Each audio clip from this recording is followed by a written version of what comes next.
पंजाब के पंजा के कंटेस्टेंट हमें पंजाब से रिपोर्ट कर रहे हैं। जी बिल्कुल, ज़िला रहीम यार खां में फैज़ न्यूज़ की खबर पर एक्शन। महकमा सिविल डिफेंस की गैर कानूनी आयल एजेंसियों के खिलाफ कार्रवाइयाँ। 12 आयल एजेंसियाँ सील करके मालकान के खिलाफ मुकदमा दर्ज कर लिए गए हैं।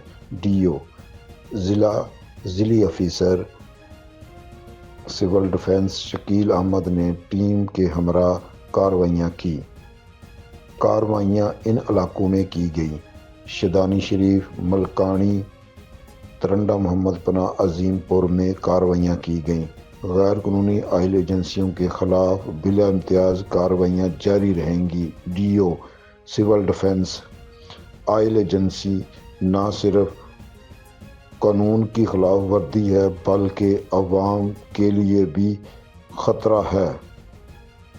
ज़िली अफसरों का कहना है कि इंशाअल्लाह कार्रवाइयाँ जारी रहेंगी, इसको मज़ीद तेज़ किया जाएगा और किसी को भी गैर कानूनी आयल एजेंसियाँ चलाने की इजाज़त नहीं दी जाएगी। जी, आपने रिपोर्ट मुलाहिजा की।